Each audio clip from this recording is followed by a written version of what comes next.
The thing that I found fascinating about him, though, is here's this extraordinarily accomplished man, and you do touch on this, James, in the book in a number of ways, who is very insecure, who always wanted to be kind of a great foreign policy thinker. And you mentioned this, and he never really pulls it off. You know, he has an idea for a book. The book doesn't really amount to much.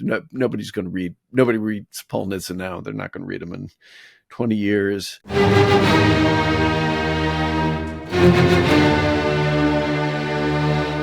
Welcome to Shield of the Republic, a podcast sponsored by the Bulwark and the Miller Center of Public Affairs at the University of Virginia, and dedicated to the proposition articulated by Walter Lippmann during World War II that a strong and balanced foreign policy is the necessary shield of our democratic republic. I'm Eric Edelman, counselor at the Center for Strategic and Budgetary Assessments, a non-resident fellow at the Miller Center, and a Bulwark contributor. And I'm joined by my partner in all endeavors strategic, Eliot Cohen, professor emeritus at the Johns Hopkins School of Advanced International Studies in Washington, D.C., and the Arleigh Burke Chair in Strategy at the Center for Strategic and International Studies. Eliot, welcome. Well, thanks. It's good to be here. I'm looking forward to a discussion of a very good book by a very good historian about somebody that I like less than I think either of you guys like. But we'll go into that. Well, let's get into that because our guest is James Graham Wilson, historian in the Department of State's Office of the Historian, and author of a brand new book published by Cornell University Press, America's Cold Warrior, Paul Nitze, National Security from Roosevelt to Reagan. And also, by the way, Paul Nitze being the eponymous sponsor of the school where you professed for some 30 plus years, and where I in a much lower rank did for about 14 years. James, we're glad to have you here.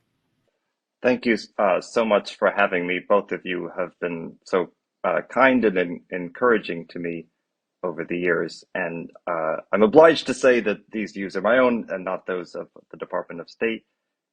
But I, just happy to launch into it, to talk about anything about this book, how I came to it, what I think the major themes are, whatever you think I should say first. All right. Well, first, I don't think that Eliot and I need any disclaimers. We definitely do not speak for the Department of State or any other element of the U.S. government. Nitze is a fascinating character. I observed him not from very close up, but from reasonably close at the end of the middle and end of the Reagan administrations. He, in some ways, as you suggest in the book, is the sort of first national security professional in the post-war era. Tell us a little bit about how you came to write about Nitze, but also talk a little bit about how he began this trajectory as a national security professional, essentially during World War II. Yeah, so two things. The first one, in terms of the origins of my interest in the book, I was at a Wilson Center event about 10 years ago where there was a wonderful scholar who's, I think, a mutual friend of ours, Frank Castigliola, who at the time was editing the George Kennan diaries and then working on a biography of George Kennan. And as he's speaking and sort of going through what Kennan said or what Kennan thought at different phases of the Cold War, whether it's Vietnam or in the mid-1980s when, Eric, you were working for George Shultz, I kept thinking to myself, well, he's saying these things, he's writing these things, and nobody's actually listening to him in terms of the people who are having to grapple with these matters. I mean, he kind of dismisses the Euro missiles debate because it's not important to him. Well, it's important to the people at the time in areas of government. And at each moment I thought, well, Kennan is not really the emblematic Cold Warrior. At each of these moments, there is somebody who's either in government working on these issues or is out of government and whose voice is shaping debates internally and commanding White House attention, and that's Paul Nitze. And I went to dinner with Frank afterwards, and I sort of went through it, how I thought that, Kennan is important up to 1950, but then he sort of takes himself out of the equation. And we think he's important because he's such a wonderful writer, and he expresses regret about the trajectory of foreign policy that follows his departure, which is easy to do. It's easy for anyone to say, well, everything fell apart after I left. And Frank All of us in government do that. yeah, but I mean, Frank being a wonderful mentor said, well, you should pursue this. If that's what you believe, you should dig into this question. And so I did, not as quickly as I should have, but I had, some wonderful assistance over the years. And David Milne has written a wonderful chapter about Nitze in his own book. And I found also at the Library of Congress these series of thousands of pages of interviews that Paul Nitze did first with the Air Force and then in preparation of his own memoir throughout the 1980s, where he really gave, I think, insightful answers, not necessarily the correct kind of, he was talking about things from 50 years earlier, so he's not always getting things exactly accurate. And of course, he remembers things in a certain way he wants to remember them. But I found that to be a tremendous gold mine of material. And then, I think, as with many of us, at the outbreak of the pandemic, we were kind of stuck with something we needed to do. And I'll just, close out this part of the origin story by saying that I think it was about March 2020 that I remember reading, there's something called H. Diplo, which some of your listeners may know, a wonderful kind of email listserv for people who are interested in these matters. And they have a sub-series which is scholars reflecting on their careers and what got them motivated. And there was a wonderful one that happened to come out right at the start of the pandemic by John Lewis Gaddis, who sort of talked about just the role of how much, from my takeaway, was it sort of how much writing shaped his life, just how he lived.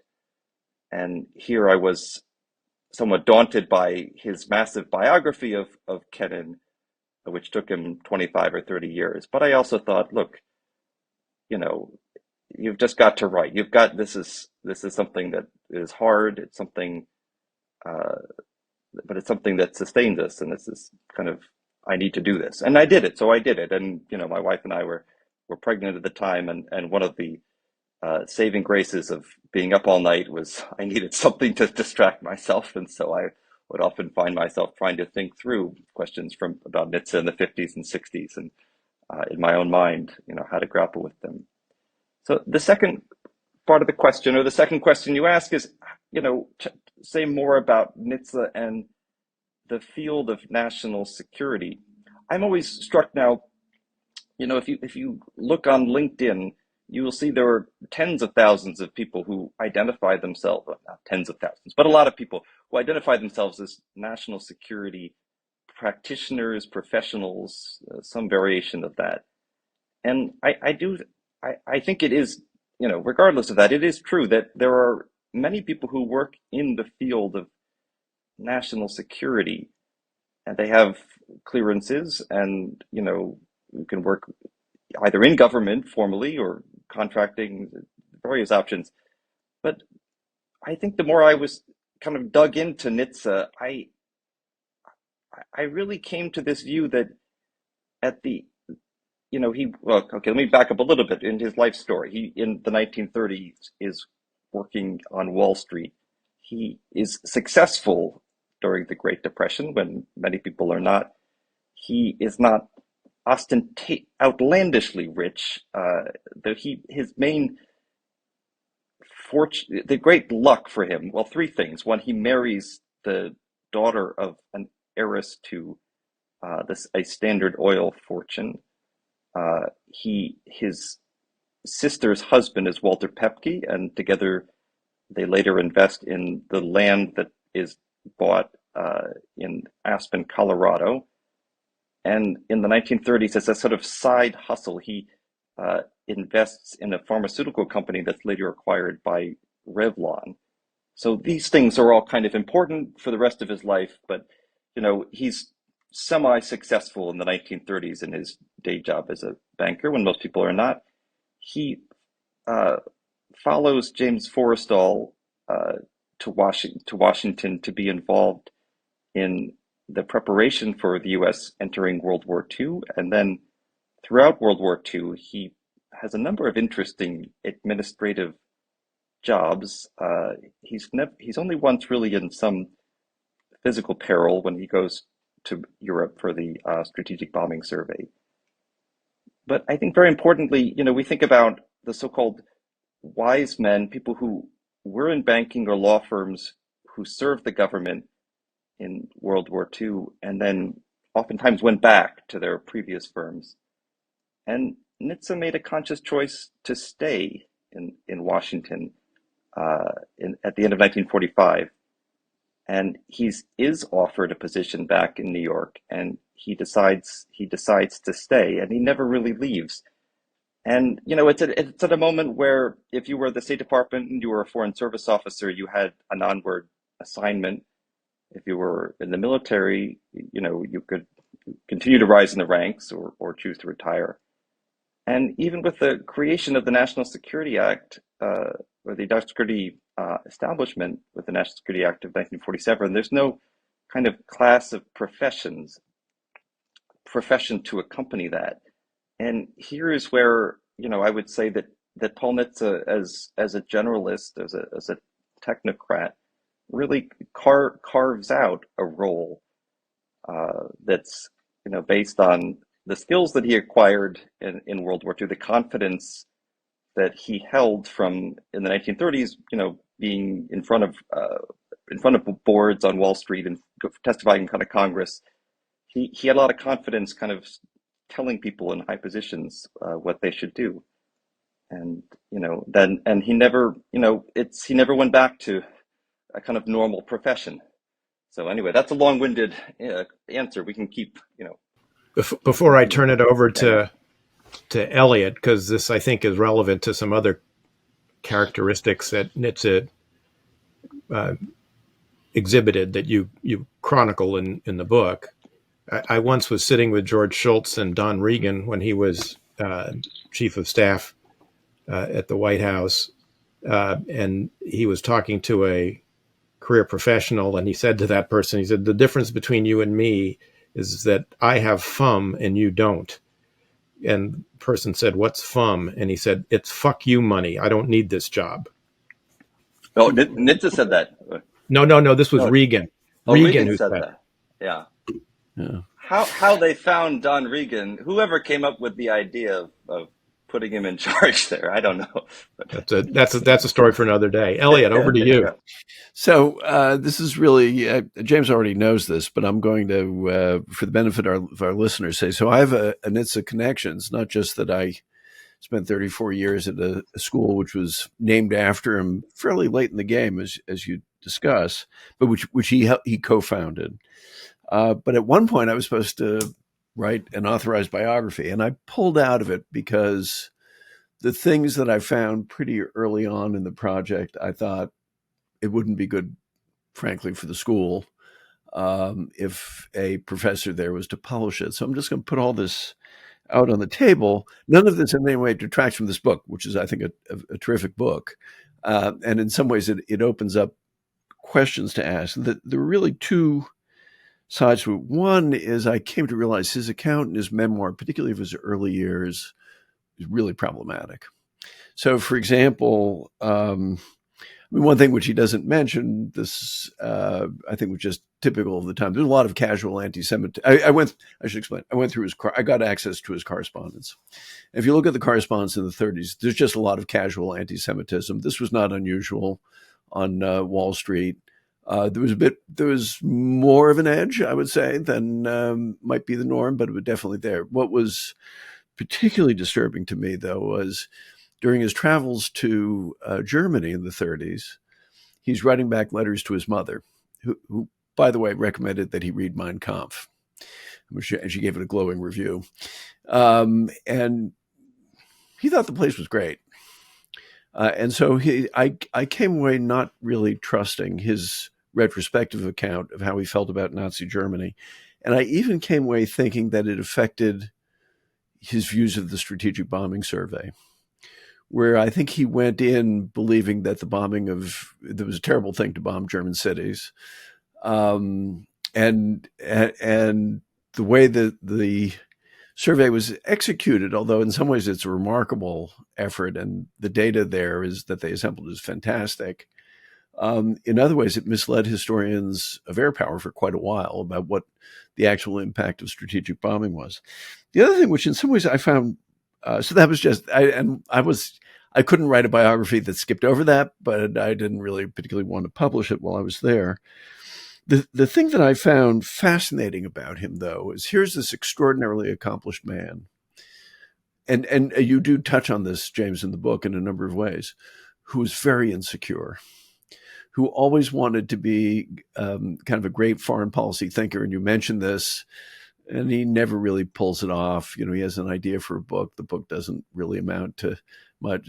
Nobody's going to read. Nobody reads Paul Nitze now. They're not going to read him in 20 years. We were talking before the show. His official portrait at SAIS, the school that he helped found in 43, which is amazing. He and Christian Herter, these young guys, say we need a school to train the next generation, which I think is a remarkable achievement. It's a portrait of him in Harvard doctoral robes. Now, he got an honorary doctorate from Harvard, but he never got a PhD there. And I think it reflected, and it's hanging up in the school that he founded, which is part of Johns Hopkins, not Harvard. It tells you something. I also felt more broadly, and again, I think this comes out a bit in the book, is this is a guy who was frequently very frustrated in his drive for power and for relevance. He never became a cabinet secretary. I think that's something we should talk about, why that's the case. He desperately wanted to be. His animus to Henry Kissinger, which was palpable even when I knew him. There are reasons why people ask questions about Kissinger, and some people didn't care for him, but I thought it was a bit much. So I think, part of what makes this such an interesting book is, on top of the substance, which we will talk about, it's the problem. What is it like to be a really high-level technocrat?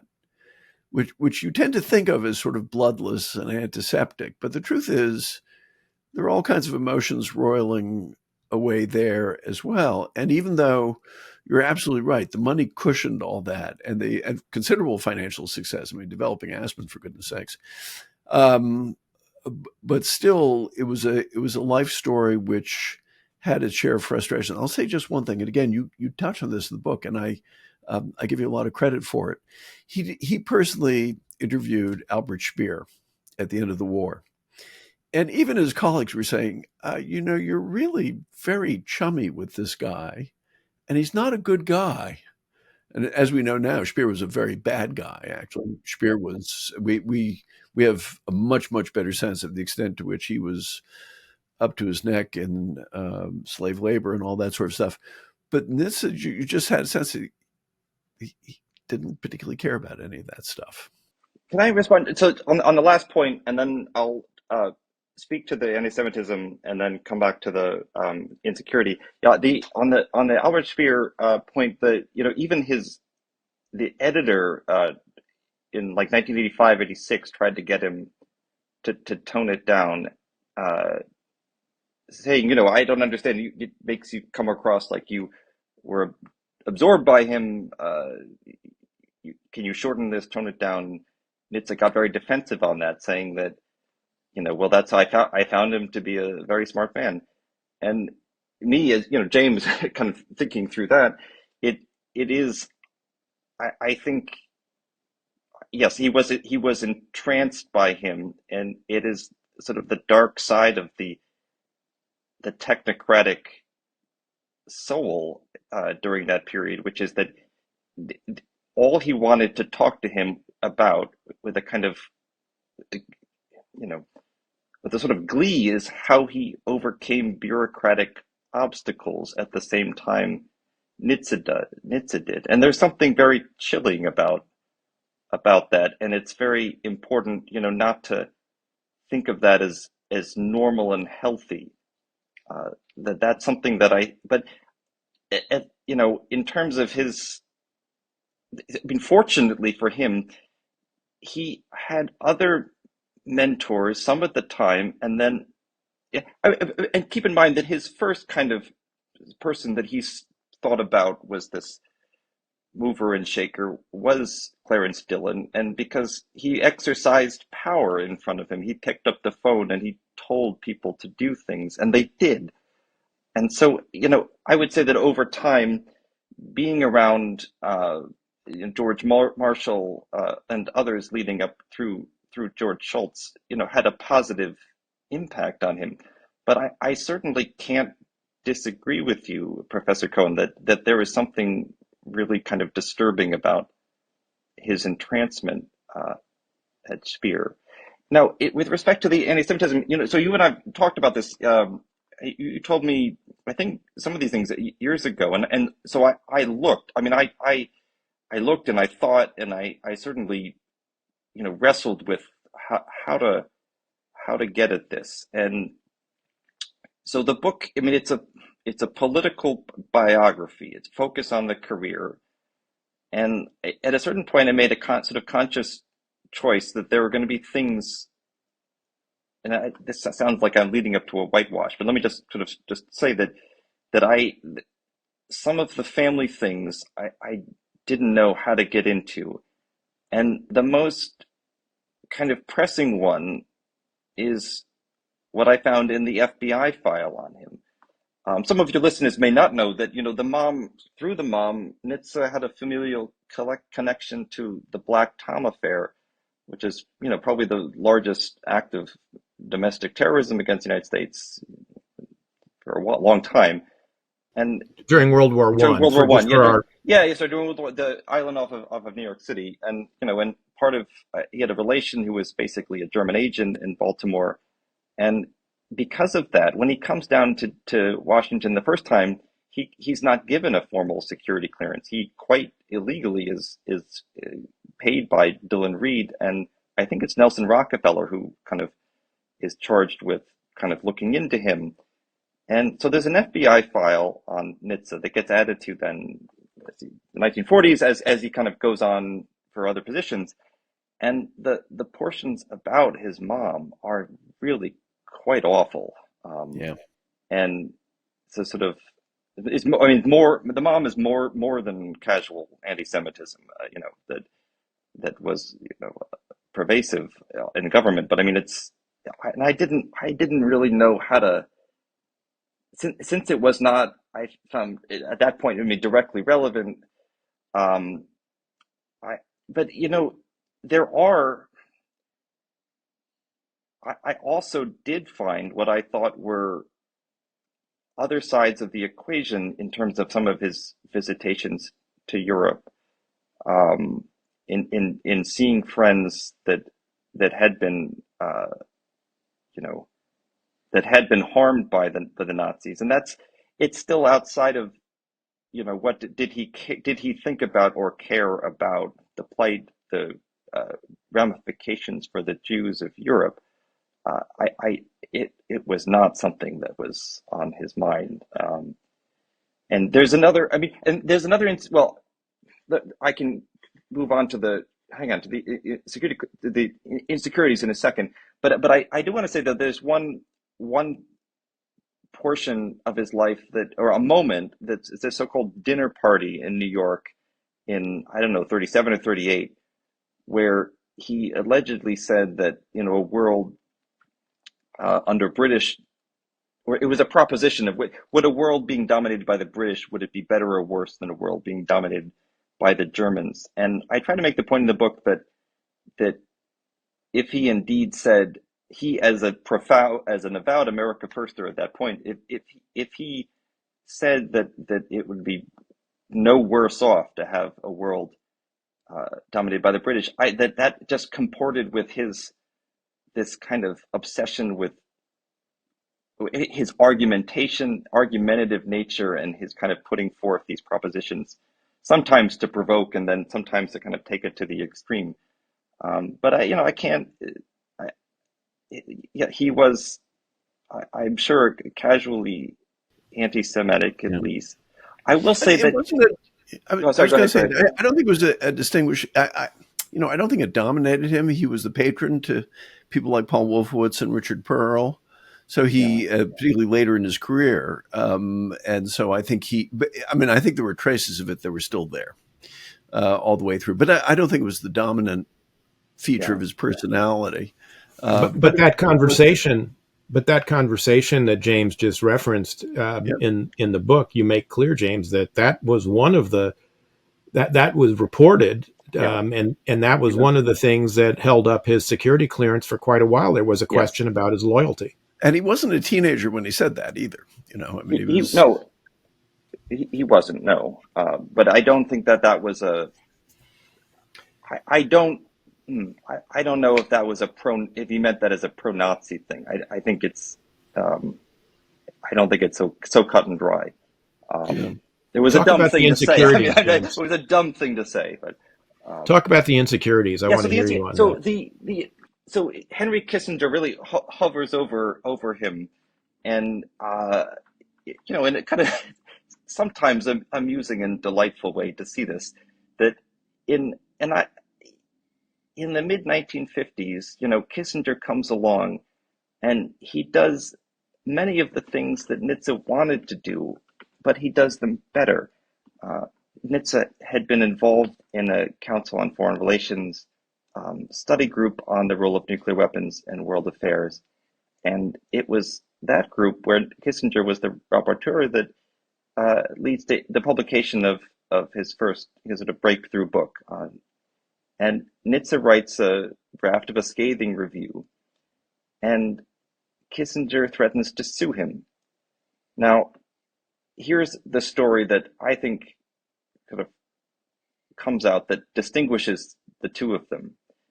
The next time, so Kissinger gets Nitze to tone down the review, and it's all a little strange. But when they encounter each other the next time, Kissinger goes up to him, and I won't do the accent, but I mean, he says, part of the deal was that I would be given unlimited space to respond to your criticism. And Kissinger says, I got to page 170 of my response, and I decided, it's not worth it. I mean, and that moment, that kind of the disarming humor was something that Nitze he lacked. He just didn't have it. And there were other things. I mean, nothing was stopping Nitze from writing his own book about nuclear weapons and world affairs. Both were critics of Eisenhower, and so he didn't have the sense of humor. He didn't have the ability with words. Whatever you think of Henry Kissinger, he was genuinely funny and then was a master of words.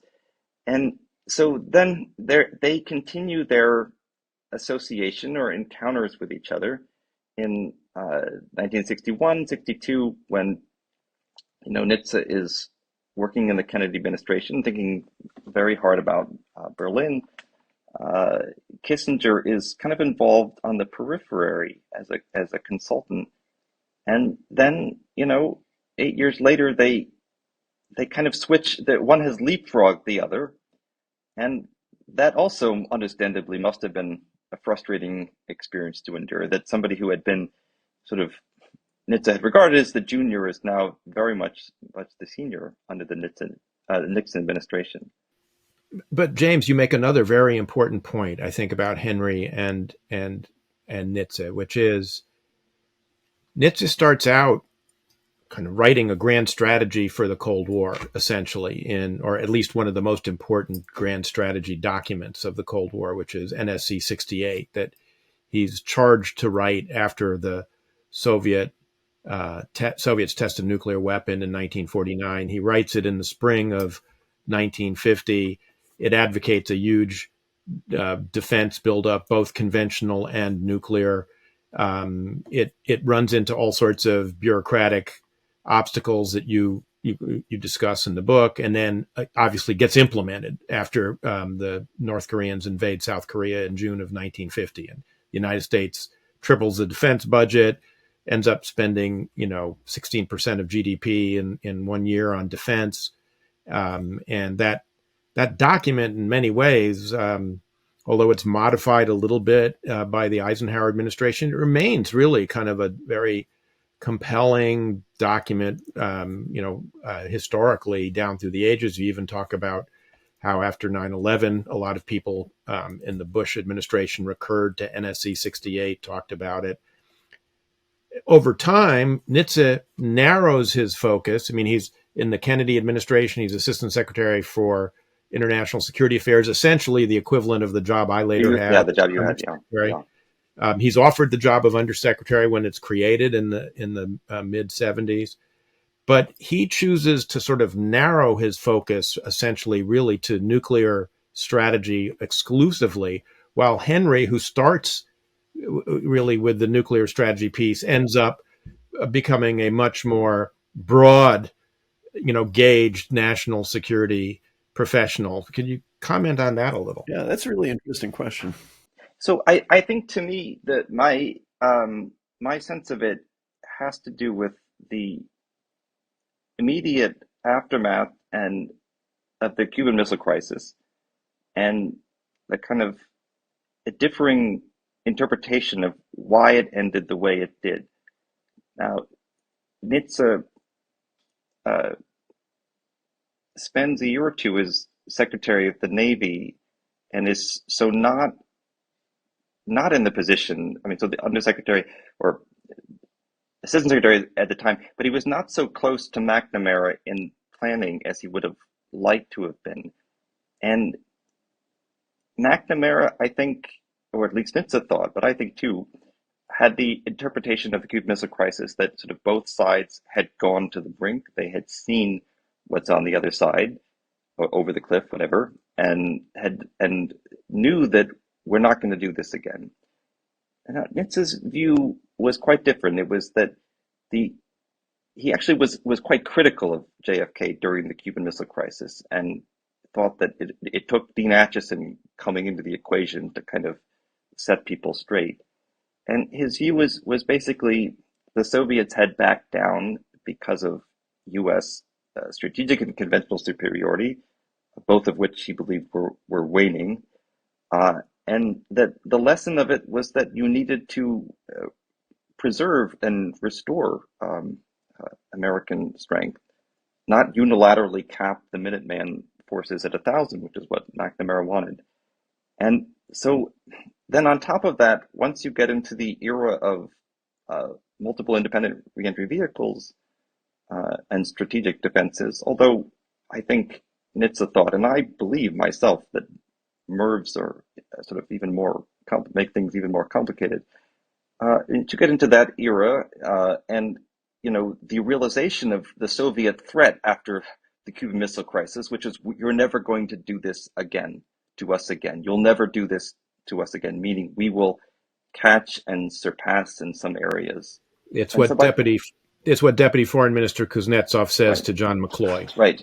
So by the early 70s, Nitze is singularly focused on how do we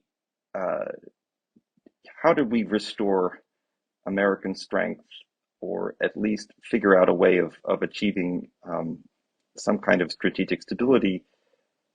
Whereas, as you say, Kissinger is involved in everything. Nitze aspired to be Secretary of Defense in a Democratic administration after 1976, and he certainly was a contender for Jimmy Carter up until they had a very disastrous meeting in the summer of 1976. But I should also preface that, when I say in the book it's about national security, it's obviously not the only component of U.S. national security in the 70s and 80s. It's Nitze's interpretation of it, and he also, I think, makes a choice in the mid 60s to focus on the bilateral strategic nuclear competition as opposed to nonproliferation, which is arguably as important. Um, but I think that again, I think it really just comes down to the legacy in his own mind of the Cuban Missile Crisis that kind of narrows his focus. It's a very different take than, say, McGeorge Bundy has, or other people who went through that XCOM process with Kennedy. It's very different. And Nitze really stands out in that group, both because when Kennedy muses about exchanging the missiles in Turkey and Italy for the Soviet missiles in Cuba, Nitze is adamant that if he does that, it'll unravel NATO and that it'll be a strategic disaster for the United States. He contradicts his own boss in front of Kennedy, Robert McNamara. And I wonder if you could talk a bit about the McNamara-Nitze relationship, because that also struck me as an odd one in the sense that, in a way, they're very similar, very, very technocratic, very focused on quantitative measurements of things that sometimes are more qualitative than they are quantitative, and yet they didn't really get along, despite the sort of similarities of approach. Well, as you probably know, that in the early phone call in 1961, he was offered three positions by Kennedy: Undersecretary for Economic Affairs at the State Department, National Security Advisor, and Deputy Secretary of Defense. He turns down National Security Advisor because he doesn't think it was an important job. He thinks he's already had the econ job at State.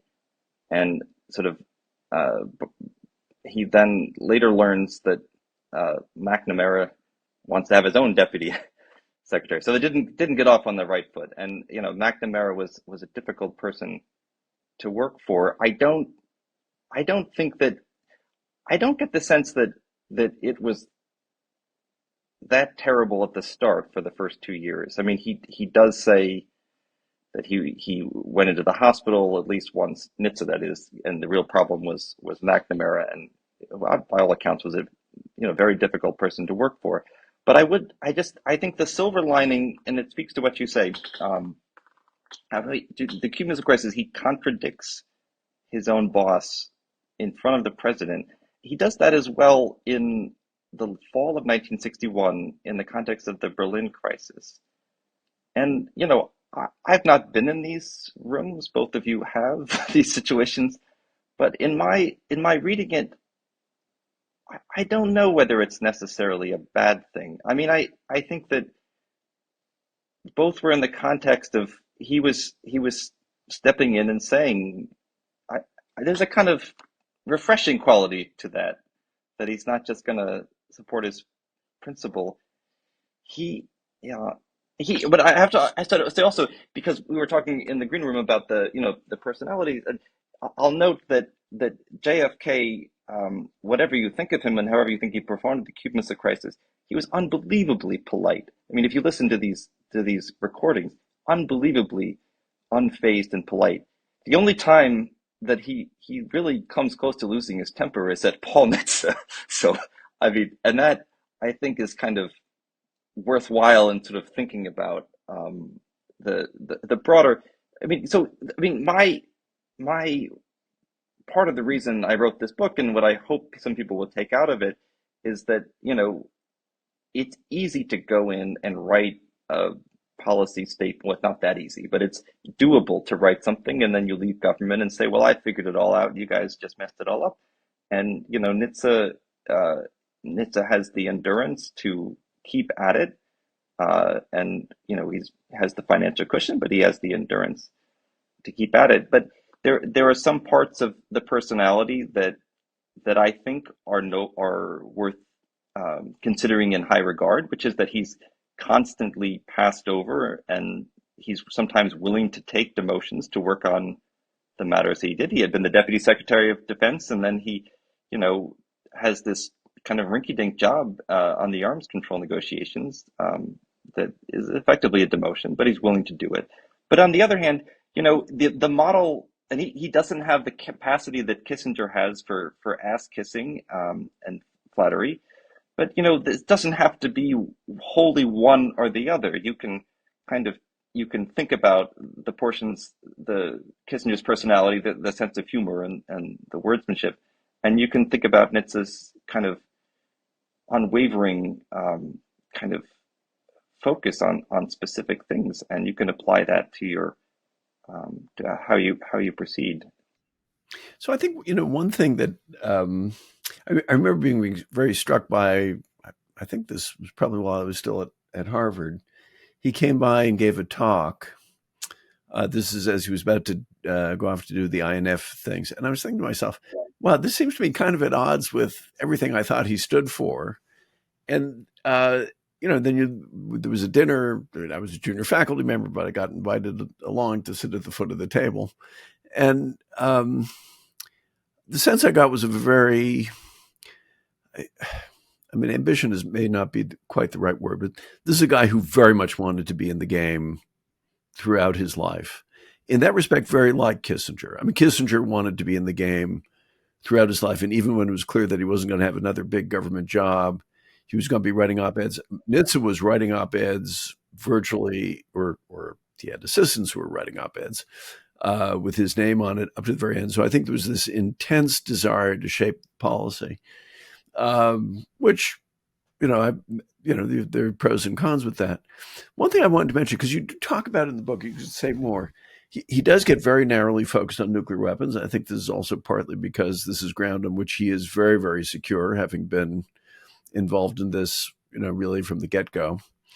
There is this rather large war while he's in the Defense Department, which is really quite consequential for the United States, namely the Vietnam War. There are all kinds of conventional force issues in Europe, and then there's afterwards the precision-guided weapons revolution and all that stuff, and he just doesn't play. He's just silent, and it's for somebody who is the consummate national security professional. Well, nukes are important. I will, and certainly in the presence of Eric Edelman, I will always insist that nuclear weapons are very important. But this other stuff is really important too, and there's very little of a track record, I think, either in government or out of government. You can tell me if you think that's too harsh. No, but in any case, to the extent you could, if you could sort of explain some of that.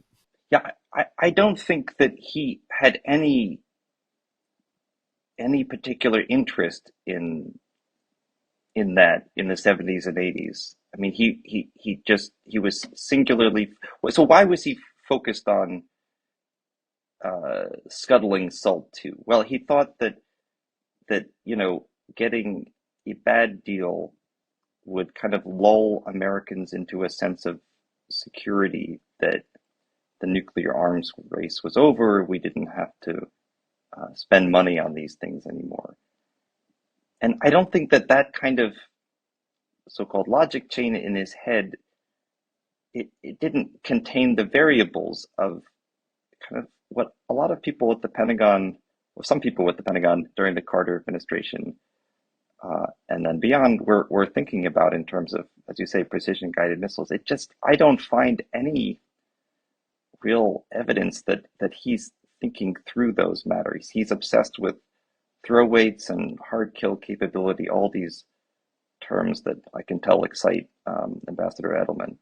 But it's for instance very interesting. I was looking for it in the book. Yeah, he's actually very critical about the B-2 bomber, in part because of this obsessive focus on, as you were saying, throw weight and the balance, the ballistic missile balance. Yeah. Despite the fact that, Andy Marshall was advocating it in part because it was a way of forcing the Soviets to spend, their limited defense resources on defenses that would basically not be as dangerous and as problematic for U.S. national security as the missiles. And, Andy's view was, if they're spending more on, air and missile defense, they're going to be spending less on these offensive, ballistic missiles. but you don't see any trace of that in Nitze's thinking, really. I don't see that, and I know that by the end, he writes this kind of pouty letter to Schultz in the end of 1988, and he even mentions that his kind of disfavor for the B-2 bomber, which was already, well, at that point we were only going to fund a small fraction of what we anticipated. But I guess if I could kind of ask a question to you, or just kind of throw it out there, that one of the things he says in 1987, I don't. I'm trying to remember whether you're in the room. I'm not sure you're in the room, Eric. For this, you may have been in Moscow at that time. So there's this meeting of the former policy planning directors for the 40th anniversary of the office, and so he's there, and he just keeps saying that the Soviets, unquestionably the Soviets have strategic superiority to us. And it's almost as if also he had, I think, just been reading the Paul Kennedy book, and so he's just in a very dour mood. But even then, at 1990, 91, he's still kind of saying and writing this. And I'm just kind of curious, like, what you think about that? Well, it's a kind of interesting question. You talk about, another one of my former bosses, Strobe Talbot's, several books on Nitze. I mean, he wrote, Endgame, which was a kind of TikTok journalist account of the SALT II talks during the kind of Ford and Carter administrations. He then writes Deadly Gambits, which came out when I was working for actually I think I just left Schultz's office and had gone down to the Soviet desk. Yeah, it's like in 84, I think. Yeah, that was in 84. And the book came out, and it was sort of politically inconvenient because it highlighted, again, it was a TikTok that highlighted, in particular the two Richards, the kind of internecine bureaucratic warfare between Richard Burt and Richard Pearl over the INF deployments and the negotiations of the INF treaty. But really, Nitze is the sort of hero of that book, because he takes the famous walk in the woods with Yulik Vitsinski, his Soviet counterpart. They try to come up with a negotiated solution. Yet Nitze is very hostile to the book, very angry about it, as you recount. I remember working for George Shultz when Strobe came in to interview him, and they had a someone, they had a stenographer in there because Schultz wanted to make sure that everything was, recorded, very accurately. But I know it took Schultz aback that Strobe had such good access that he was saying stuff like, on such and such a date, Richard Burt sent you a memo saying X, Y, and Z. And Schultz was like, oh my God. And then Strobe writes his final book on Nitze, which comes out right at the tail end of Reagan, which is Master of the Game, which, in fact, is for the most part quite flattering, maybe too flattering to Nitze and his role in all of this, but does make a point, and I'd be curious, James, in your view of this, because you talk about it, but you don't really kind of opine on it, which is, Strobe's accusation against Nitze is that he is so churlish that when he's out of government, he basically opposes positions that he either had taken in government or that he would take in the future and would support. And that it's really more out of kind of, peevishness about being, personal grievance or being passed over or whatnot. And I'm just curious whether you see it that way as well. There's certainly, he felt a considerable grievance to the Eisenhower people. He had been promised, been given the job of ISA by Dulles and Eisenhower, and he set up shop there in the spring of 53. And then it was after the nomination of Ambassador Bolin to Russia, the Republicans said no more Democrats, and so they or no more Truman folks, right? And so they took it away from him. He was apoplectic about that, and so he went out, he criticized Eisenhower. Similar things with Carter, and then similar things with Bush 41. uh, he obviously didn't like Strobe's categorization of him as somebody who did only that. And I think it's not, entirely fair to say he just opposed things out of government. I think there was a consistency there in or out of government, and that was goes all the way back to when he's working on the Pacific Theater Report in 46. He takes the mandate for the strategic bombing survey in Japan and he kind of expands it to focus on why did they attack us in the first place? And he said it's because they thought we were too weak to respond. They were not deterred by us. And he's frustrated then that he's annoyed and insecure that he feels that George Kennan, that he had already written these things. And then Kennan writes this long telegram, which in better prose kind of lays out some of the same things. I think, so number one, I make the point in the book, I try to at least, that I think it's unfair to say he just flips and flops. I think that there's a consistency, whether or not you agree with the consistency. The thing that I'm trying to, that I still kind of weighs on me a bit, and I've just been, reading through some of your report on the defense strategy, is that, very much hovering over all of us, I think today is the example of the however you want to call it, second offset, Reagan buildup in the late 70s and 1980s. And from my perspective, I know Professor Cohen has to leave in a minute. I mean, from my perspective, I get to the period of 1988 in working on this project and working on these Bruce volumes, and I see not only Nitze, but some of the generals saying that we're at this point now, and there's still so much left to be done, and so that just sort of sticks out to me. That is it really so contrary? But I know Professor Cohen has a question. So, well, it's really more of a comment. I mean, it's not so. I don't entirely disagree with you, but from that and from other things, there was a bit of a vindictive streak in him. And he could be generous, but he also had that. And so I wouldn't entirely discount the role of Peake. The main thing I want to say, because we are running out of time, and I think your book does a very good job of showing this. There's many ways in which he's a very complex and contradictory, and even somewhat opaque kind of person. So I mentioned earlier, obviously I have a direct connection here.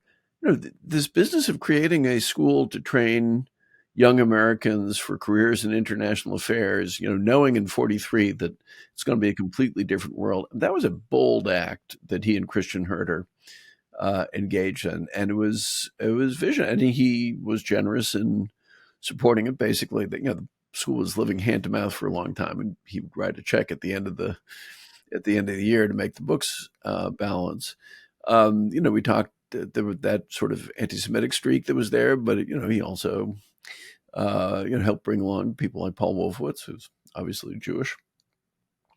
So there's this very considerable sophistication about nuclear weapons, but then a certain kind of indifference to other aspects. I think he's a very complex figure, and I just want to say I think the book does even though it's not focused so much on the personal side, and there's personal tragedies there as well that we don't have to go into, that he actually reacts, I think, quite well to within his family. This is somebody who I think will always be interesting as a certain type, but who will always, in some ways, be a little bit beyond our ability to fully understand. Well, thank you. Yeah, I guess I would just close out by saying, we could probably go on for several hours. I mean, this was someone who, wrote one of the foundational or presided over the drafting of one of the foundational national security documents of the post-Cold War era, who wrote one of the, was a part of the team in after Sputnik that wrote a major report about the future of deterrence in an age of intercontinental ballistic missiles, who was through the Berlin and Cuban crises, who helped negotiate the ABM treaty and then helped set the table for the negotiation of both START 1 and START 2.